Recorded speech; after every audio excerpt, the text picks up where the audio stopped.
On today's episode of Gathering the Kings. Opal has always been my baby. I was born out of necessity and I just have a love affair with it. It's provided so much freedom and happiness, career happiness for me. I don't really foresee myself doing anything else. Opal got me through some really challenging times, and yeah, I'm still in a love affair with my business. You are listening to Gathering the Kings with Chaz Wolfe, featuring fellow 7, 8, and even 9-figure business owners who have real battle scars from business and life, but have prevailed as the king that they are designed to be. We welcome high-performing entrepreneurs to the stage in order to reveal the real of the real on what it takes to build a successful business today. We dissect the good and bad decisions they've made along the way that give a true and accurate picture of the journey of success and how you too can get there. Through this dialogue, you will learn the value of growing your network and surrounding yourself with power players and kings like today's guest. Grab your pen and notebook because we're about to dive in. What's up, everybody? I'm Chaz Wolfe, Gathering the Kings podcast. I've got a fellow queen on the king stage today, Miss Tara Dawn. How are you? Welcome to the stage. Oh, good morning. Happy Wednesday to you. Thank you so much for having me. I'm excited. I get excited about these every time I do them, but specifically and uniquely with the queens, because there is a different perspective. There's a whole nother way of thinking that you guys bring. So I'm open to that. Tara, what kind of business do you have? I am the co-owner of Opal Enterprises. The name doesn't say too much, but what we specialize in is windows, siding, and doors in the Chicagoland market. We have 2 locations, and it's what we've done for the last 20 years, siding, windows, and doors. A couple of things have changed throughout there. Sometimes we added decks onto our service offering. We've offered roofing before, but now that we're a little bit more grown up and out of those teenage years, we've hyper focused on windows, siding, and doors. I love the ability that you have to niche or to mature into one offer or one little sector. I find that there's lots of, you can niche at the beginning, you can niche late. Like there's so much thought around niching down or offering more. It's so much different mindset. Maybe we'll get into that, but I'm excited to have you on the stage. I'm sure that you are used to being in an industry where you're one of the only ladies in the room. So you're going to be able to carry yourself just fine here today. Yeah, unfortunately, I am still used to being asked, "Oh, which company do you work for?"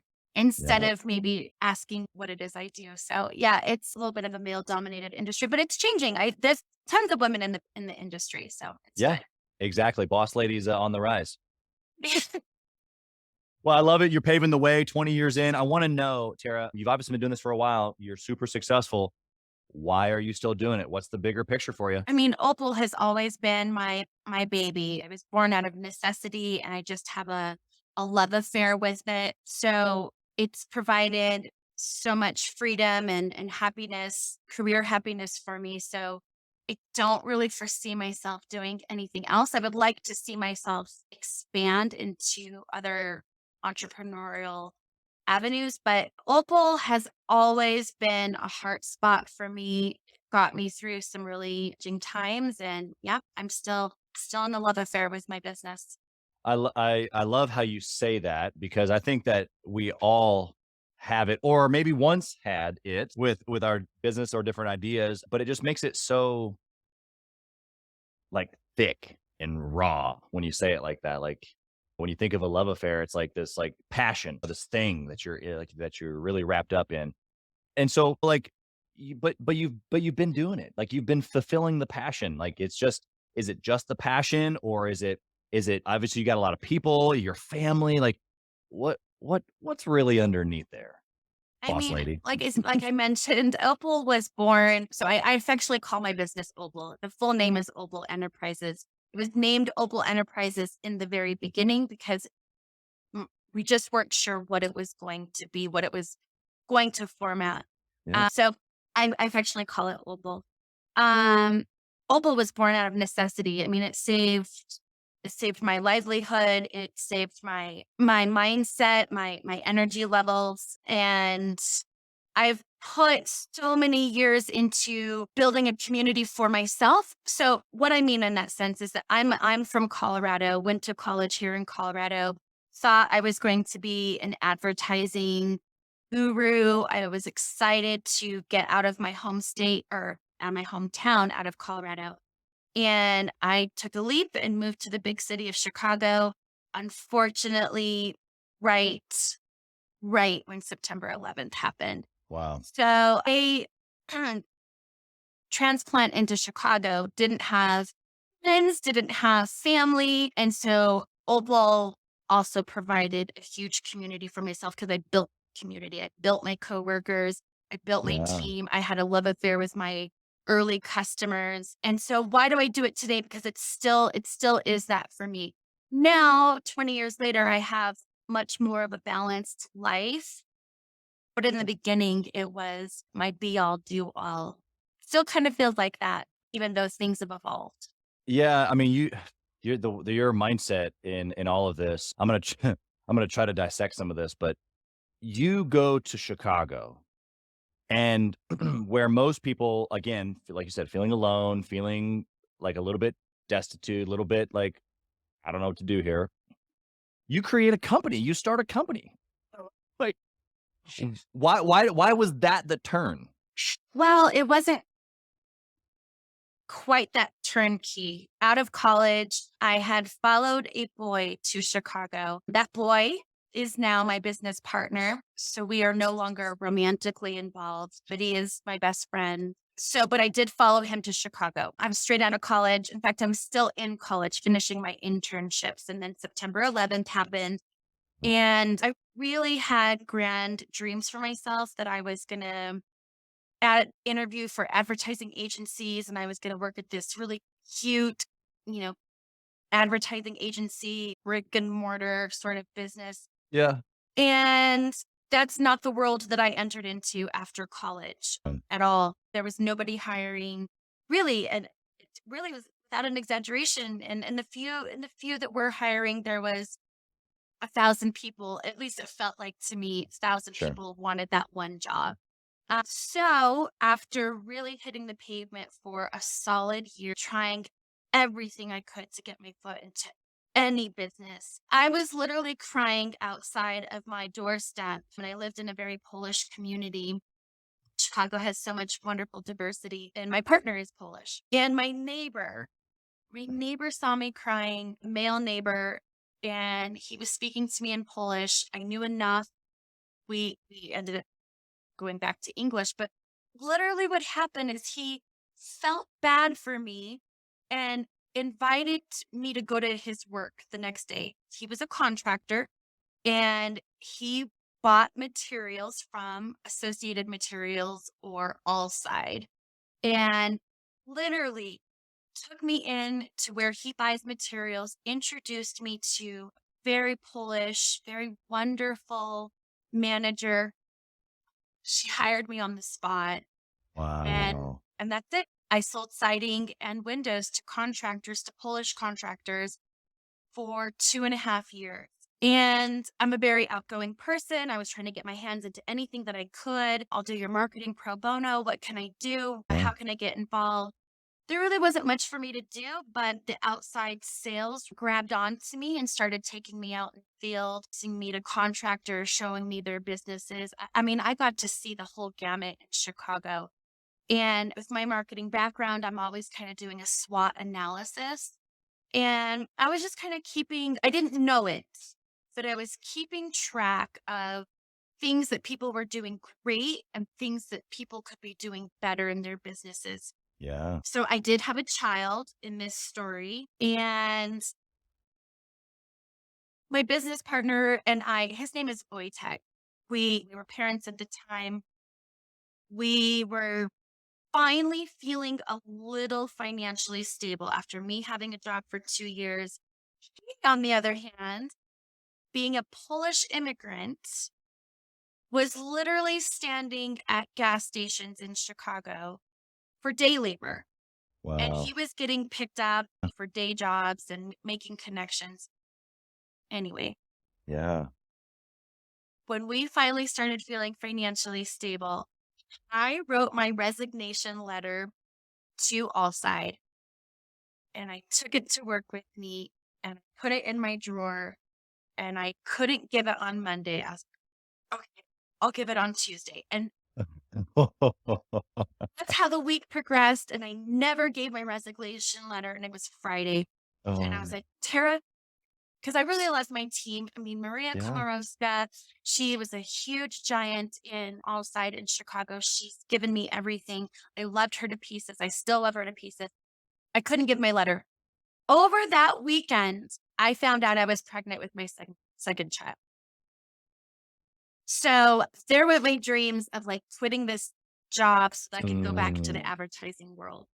And when it, so I didn't quit, but I did quit. I did resign because I was 26 and daycare costs yeah, doesn't outweighed make what I sense. was making.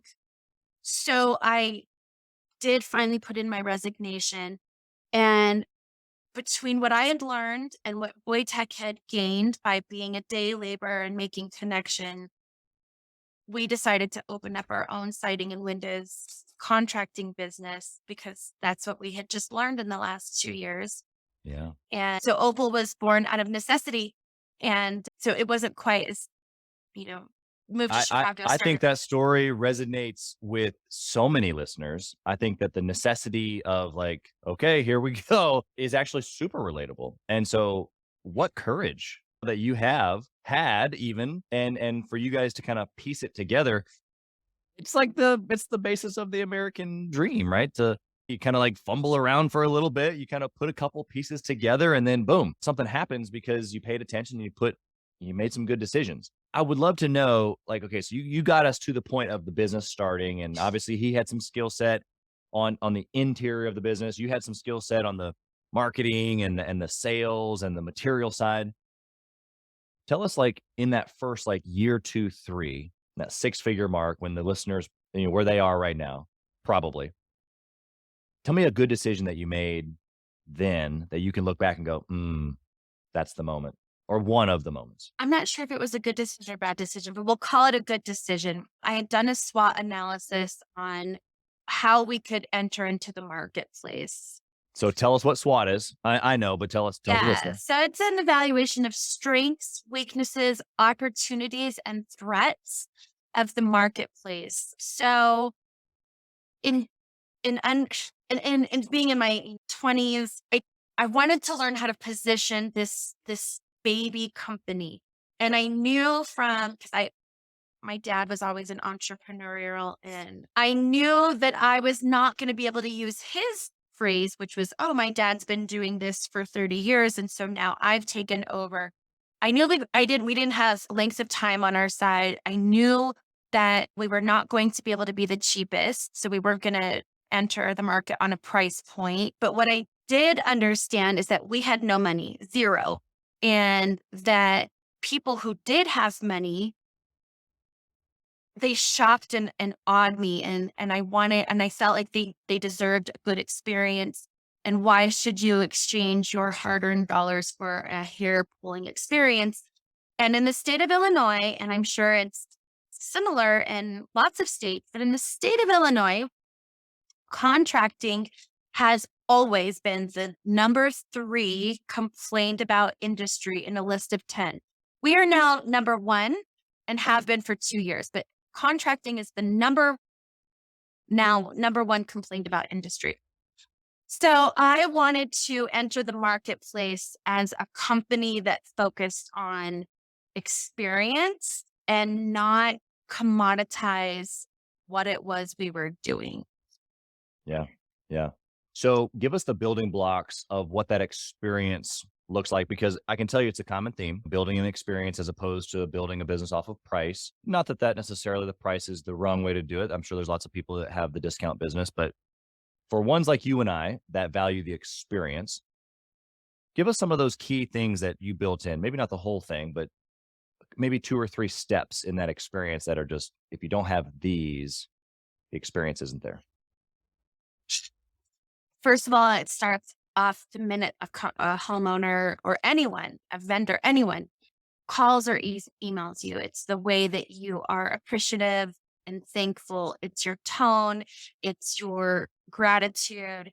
And even if you can't help that person or if it's not the right fit, I'm still being very careful to preserve that relationship. So I know it sounds simple, but we all know that when you call businesses, you either feel appreciated or you don't. You either feel like, or wow.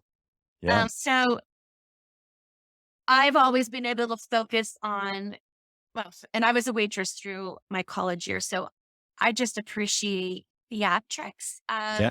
And for me, they're genuine, but Sure. there is some theatrics in customer service. So the minute someone calls in, first of all, you need to have someone answer the phones. And that was one thing that I noticed when I was doing my SWOT analysis, that so many businesses were letting customers go to voicemails.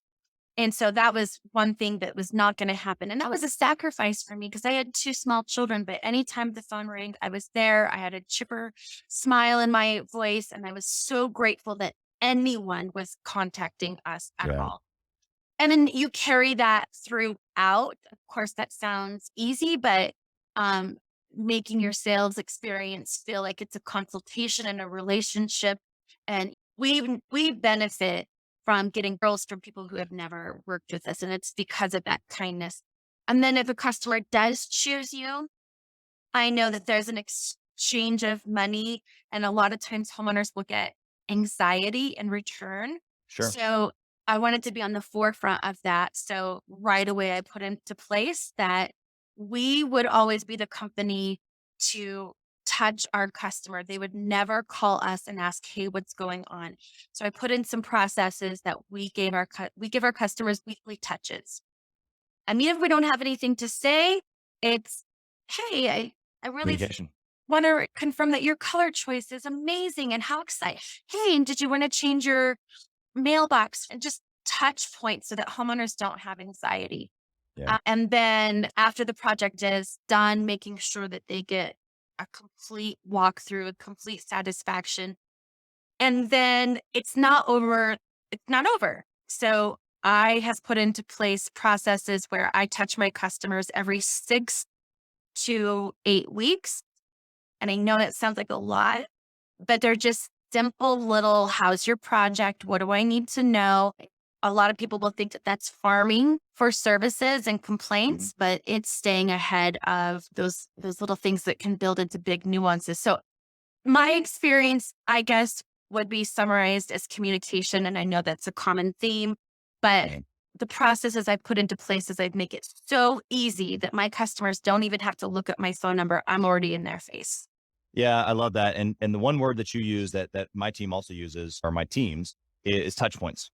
And if probably right now the listener knows these moments in time where he or she is or should be reaching out, but they probably haven't defined this process. And so defining it, and I think if you spend the time, because you said you did this, but it's I'm kind of digging underneath here a little bit.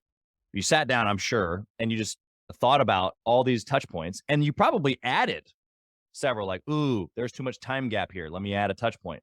And even if you're adding a touch point unto, just like you said, hey, we're just staying in communication with you. Everything is on track. We've got this color, that color, blah, blah, blah. Like all of that is part of the overall experience. And so I think everything that you just gave is super practical. I want the listener to literally understand this is service that makes the experience, which then builds the business. Like without even you knowing it, you will have raving fans, is what we call them. And you have to map it out. You have to really plan it out and put it into play and communicate to your team why it's important. Yep, exactly. If you have it written out, if you've assigned a person to own each touch point, if you've given that person training on how to own that touch point, then and then you communicate all that to the team, it happens. And of course, you're not perfect. I'm sure you still get opportunities where you can get better, right? Absolutely. Absolutely. And one other thing that we put into play right away was third party surveying. And once in a while, we'll get a homeowner who will say, like, it was a little too much communication.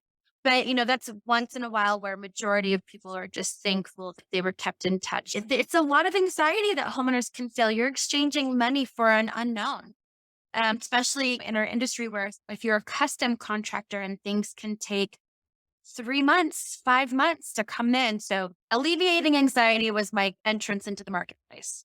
I love it. Such a great decision that you're continuing to improve on. Let's flip the coin. Tara, tell me about a bad decision that you can specifically note in time. What happened? As I was building my team early on, I was so hands on. I mean, this business has just been my absolute everything. And my bad decision was I made a fabulous hire of an office manager, absolutely fabulous. And she was with me for 6 years.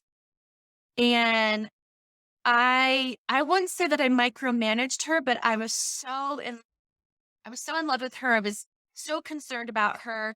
I thought I was doing the right thing by structuring her day. Like, hey, you need to go. You need to go with your family. You need to get out of here. Thank you so much, but go ahead and go now. When she left me after 6 years, her name is Corinne.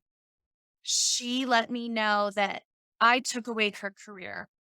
That she came Mm, to me wanting to be an office manager and with hopes of being a general manager. And I just was never going to get out of her way. So I'm sad that I took away her career, but she taught me that when people come to your company, they have their own career goals and aspirations. sure. And as business owners, we can forget that a little bit and be selfish. So that was a bad decision, was not trusting that I had made an amazing hire. And it's worth noting that administrative mindset people, they don't like to end their day at 4 o'clock. They need to do their processes and have a clean desk or Hmm. clean mind. So that could be 5 o'clock, that could be 7 o'clock one day. And you need to just have that communication with your administration team, what feels good for them. Project managers, salespeople, there's different mindsets. So Totally. that was just a huge lesson that I learned. And unfortunately, because I've always you go to conferences and as owners, we learn to like care for your people, make Right. sure that they have a life balance, coach them. I thought I was doing a good thing by saying, you need to get out, go, don't work on Saturdays. You're not going to come in on Saturday. Right. And what I was doing is I was robbing her of her career satisfaction. We didn't have that dialogue, which she needed. I thought she was so just a Yeah. huge lesson to back off and let someone have their career. I mean, I that's the first time I've had that specific decision shared here on the show. And I'll tell you, I share that bad decision. I think as business owners like you and I who are capable. First off, we're capable, right? We started it because we had to. Like, of course, we were talented. We probably would have figured something else out, but in that moment, it was everything. And so we learned everything and we got good at everything. And when you come across another person that's talented, mixed with if you're trying to care for people like genuinely, it mixes that up a little bit. And so what a I mean, I think I'm taken back on that going, man, you're right. I can even think of folks on my team right now where I've literally said, like, hey, it's 5 o'clock. Like, go on. Because again, same mindset, trying to almost manage their life. And it's like, wait a second, would I have wanted that if I worked for somebody? I would have told the guy, yeah, sure, I'll leave here in a minute. And as soon as he left, I would have flipped the light back on and got back to it. Yeah, I mean, as you become really close with some of your very key members, you share a lot of personal details. And I knew that she had wanted to start a family and some things were important to her. And so I just was overprotective over her. And I wish she would have had more dialogue with me. I was a young owner myself, but when she left me and it was a final decision, there was no changing her mind. She let me know that, yeah, that I stole her career from her. So Yeah, yeah. Well, and I think out of the love of a good parent, right? We smother. yeah, We wanna hug him and kiss him, and yeah. my 3-year-old son's, like, just squirming, like, "Get it no, daddy, I don't wanna give you hugs and kisses." But that's a real thing even in business because like you said at the very beginning, it's your baby, it's your everything. Yeah. And I'll kind of tag onto that just real quick is that shortly after she left me, I made the hard decision to move back to my home state of Colorado. Business is in Chicago. And because of my experience with her, and we made new hires and Sure. move on and everything. But because of my experience with her, I might not have otherwise been given permission to move my children to my home state and manage a business in Chicago had it wouldn't been for that lesson where she let me know that people need their own career. So a Yeah. lot of people think it's very strange that my business is in Chicago and I live in Colorado. But because I was told that people need their own careers, they need their wingspan, they need their growth. Of course, they want guidance and coaching and they don't Sure. want an absentee owner. But that is the reason why I'm able to run my business remotely is because of that lesson I learned. So good. So good. I get the same question. How do you have all these businesses in different states? I said, I have a great team. Having That's a it. great team. Got a great team. I have a great team and I stay in touch with them and we have processes. I mean, we are a recipe. One of the first things I teach people is I don't care if a customer does a patio door or a full house remodel. You put the same ingredients into the cake, and every time our customer is going to get the same wonderful result. So we have processes and great people in place. And it's not easy and it's not so simple, but man, I mean, the alternative was I was personally in my business 7 days a week. Yeah. I just want to, I got one last question on that topic. Is the cake red velvet? I'd say it's more of a marbly mix of everything. That's all right. I like marble cake, but I really like it. Gaffigan reference. No, No, okay. no. I just really like red velvet. Every one of my kids' birthdays, I'm like, hey, so your birthday's coming up. Are we getting red velvet cake? And for red velvet cake, A hundred, delicious. 100%. Okay. One question here left on decisions. I want to know, you've given us quite a bit of mindset already, but I want to know if there's like a principle or a process that you put decision making through. You've given us a good and bad. How do you kind of attack decisions nowadays as a successful entrepreneur? You have to think of what the outcome will mean in profitability. So when I have a decision to make, I'm now at the point where I can try to evaluate where that plays into the profitability of the company. Yeah. Okay. And I assume that decisions around all the key factors of business, marketing, sales, fulfillment, finance are part of that, but then also your members, or sorry, your team, your clients, like all of those decisions are coming through that filter for you. Absolutely do. And I know it sounds a little selfish to say profitability, but a customer's not going to benefit if your business isn't thriving and you're not there to service them in 2 to 3 years. So a company has to be profitable. So Yeah. I used to make a lot of decisions based off of what felt good or what my heart said. So now I'm trying to understand like, yeah, this feels good, but will this benefit in profitability and so that I can be a thriving business for my community? Yeah, and I love what you said there. And I tried to tee you up, and you took it. It was amazing. It was just a phew, home run there. The listener who might be thinking, "Oh well, I'm more concerned about whatever." And the reality is that you said it. If the business doesn't exist, you can't provide a good experience. And what I have found in my business is when we shortchange or when we sell out of our own pocket, our own hand, if you will, and we try to give discounts or whatever, then it leaves us, the team, everybody anxious or not in a good place, which then we don't provide a good product. We don't provide a good service. The customer doesn't end up getting what they hoped for. So it's a negative all the way around. I love your mindset on that. Okay, so we're going to transition to the speed round. I got a couple questions here for you. Are you ready to go fast? I'm re- First question is this: dwindle that entire business down for me. One trackable metric. What is it? I need to start tracking my business based off of profitability. I've always been very interested in the cost of customer acquisition, and that's been ruling my career. Spoken like a But true marketing expert. yeah, but I'm going to be focusing more on profitability Nice. Love as that. my main KPI. Yeah, and per job, per product, at the end of every month, like what are you thinking there? You know, we know our numbers absolutely, and my business partner is fabulous, so we know them by the year, quarter, the month. But I need to understand a little bit more per job because you give some, you lose some, and it all comes out in the wash. I'm going to be focusing more on profitability per project that we take on. Yeah. Yeah. You said at the very beginning, you've honed into certain offerings. And so the next layer for you, it sounds like, is to be able to start maybe even declining certain projects. Yeah, and I think that we are actually going to be doing some more, especially in a time of recession. You kind of want to pivot, offer more services. What else can we do? I actually think that our company is going to be honing in a little bit more and narrowing in, um, and making the business simple and exact and precise. And it's hard because you want to offer a little bit of everything, but I think in my case, we're going to narrow in a little bit more.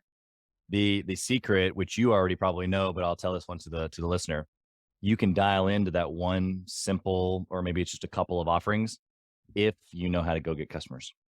That's right. If you Absolutely. can fill the pipeline with A clients, why bother with the B? It's only when you don't have enough A that you consider the B or the C or the D. That's right. Um, so if you're Absolutely. good at marketing like Tara is, then Thank you. there's no worries. Tara, what book would you recommend that a six-figure business owner read? I found a lot about this, but it just my one of my favorite books is Six Tires, No Plan. Let me see if I've got the author here by Michael Rosenbaum.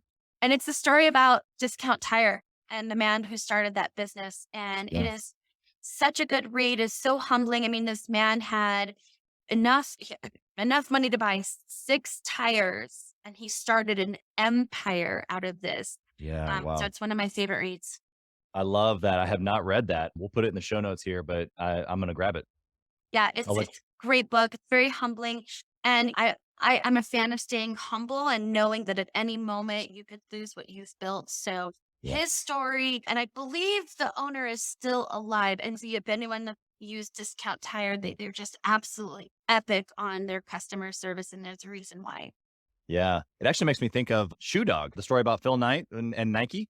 Oh Um, wow, yeah. almost exact same. I haven't read this book, but it sounds very similar from a story perspective. I mean, I think this man started his business with $12, no joke. So Yeah. it's a great read. Wow. So one day when I read your book and you didn't start with any, no, not even $12. Yeah, it's not even $12. Yeah, Love it. absolutely. Tara, do you intentionally network or mastermind with other entrepreneurs? Absolutely. Okay. And why? Because when our business was growing in 2009, we were like at that weird growth, hard, it's hard to reinvent the wheel. It was hard. So networking, joining organizations. I mean, I'm a guru for learning. I'll sign up for any class or any conference that makes sense to me.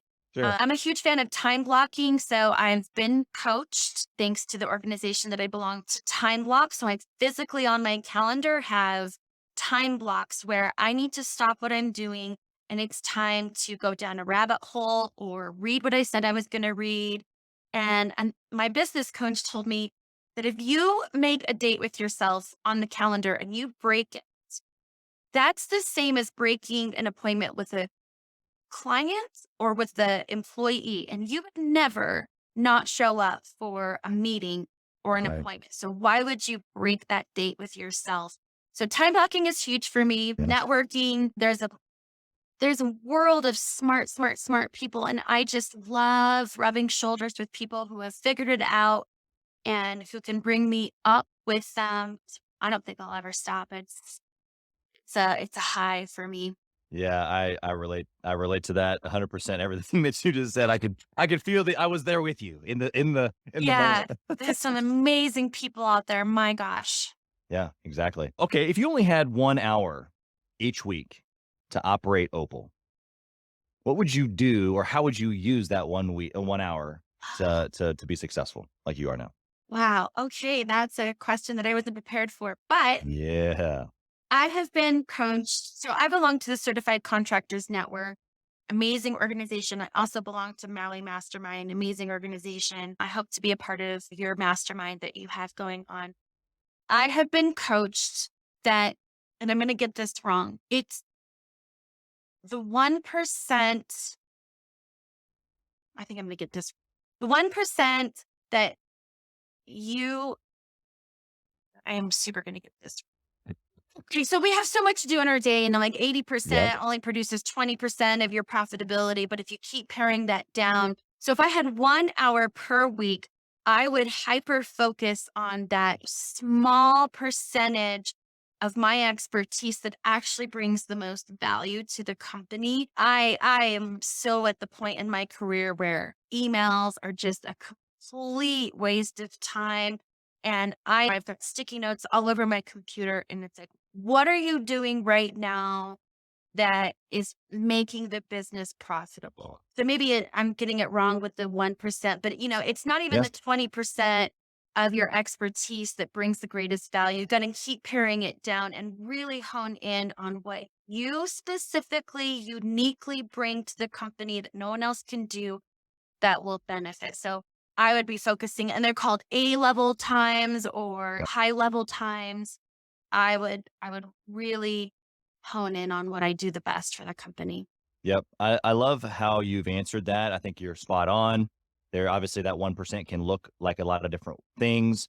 For you, running an extremely successful business states away already, I think blows the mind of most people listening today, because you this format, in order to get down to an hour, like I have in multiple of my businesses, you can't physically be there, first off.